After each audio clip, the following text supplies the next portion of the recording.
Hello everyone, and welcome again to another episode of our tutorial series, The Beginner Guide. Welcome guys, and thank you for watching these episodes. Thank you for watching this series, and I hope you hit the subscribe button and like if you do like what we do actually. And let's get started in this episode, right? So in the last episode we learned how to use the text tool, the pen tool, how to use a lot of stuff, and we are nearly about to end all the tools that's important in Photoshop for now. And so we are going to move on to the next tools. So let's get started. Before we talk about this one here, because in the last episode we learned how to use text, right? So in this episode we need to learn those last tools here, but I want to mix them. I don't want to talk about the path selection tool right now. I will talk about this rectangle tool and this rounded tool, ellipse tool, etc. here. Let's get started with this tool here. It's the U tool. It's a U. So if I press V on my keyboard, if you remember, V is for move tool, right? So this is V, I'm having my move tool, and if I press U in my keyboard, it's for this rectangle here. As you can see, it's for them. So I'm using my rectangle tool right now and I'm switching between them. I will explain this later because you can't see anything right now. So this is the rectangle tool. Let me keep clicking here. Click. Oops. If you click and hold, you will see this window here.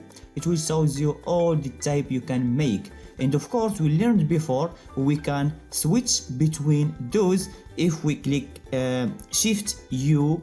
As you can see here, I'm on this rounded rectangle. I'm now on ellipse, I'm on the polygon, this is the line, and this is the free shape. I'm pressing just Option U, right? So let's create a rectangle for now. Clicking and choosing this rectangle tool, and if you click and drag, you will make a shape. As you can see, I'm creating this shape here. Now you can make it freely as you want, of course, and we will have this right here. And if you notice, you will have this property popping up in this side and this menu on the top corner here. If you don't see this property here, all you have to do is go to Window and find property here. Yeah, as you can see, it's here, property.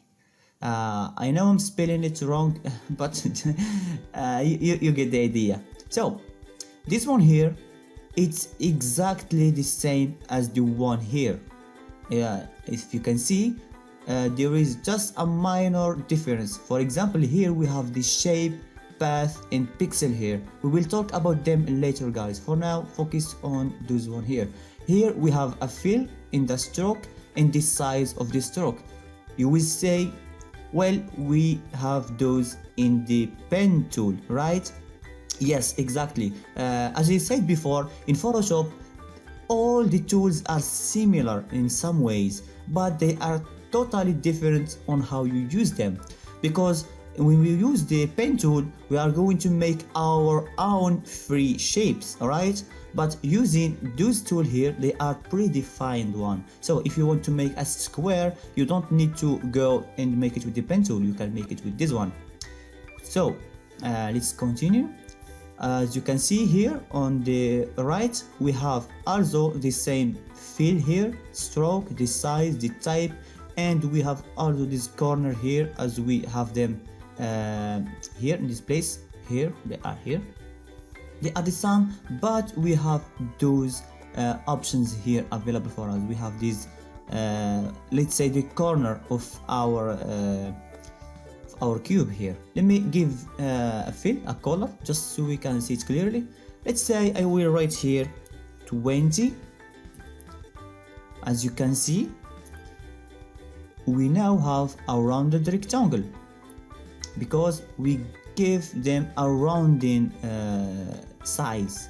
It makes it round. Let me just make this 0 for now, because for tutorials purpose as you can see, they all change at the same time. But if we hit this link here, there is a link here, as you can see, we have a link.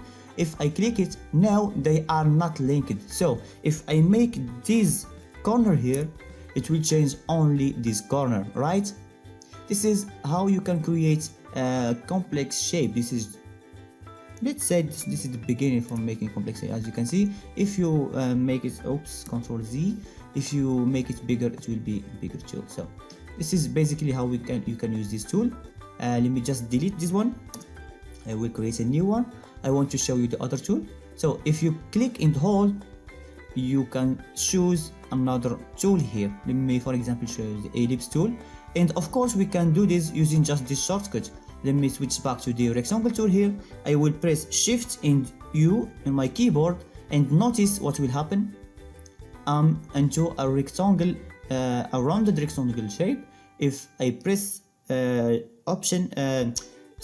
Shift U again, I will go to the ellipse tool. As you can see in the top corner here, and here they change both at the same time. So this is how you can make another shape. So for example, I will make this ellipse tool here.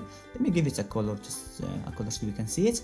This is an ellipse here, and you can make, of course, a perfect circle we've seen before using the selection tool and everything. It's just Shift and click. Let me do Command Z. If you try to make a circle, all you have to do is click Shift and you will have this perfect circle here, and you can create this one. Now I'm having my circle here. So let me delete them, both of them, for now. And I want to show you something really interesting using these tools. So let me go back to the rounded tool, rectangle tool for now. So I will not click and drag this time. Nope, I will not. I will just click once. Just click once, and you will have this panel here. In this panel, you can choose the width, the height, and the radius for your corner, and to choose if you want this shape to be created from the center and the place where you click it, or the center of the document. So let me choose here a size. Let's make it 500. Let's give it, let's say 15. And as you can see, you can choose how to make every corner different, and I will click from center and click OK. And as you can see, we have this big shape here. Sorry, I just pressed the Ctrl Z.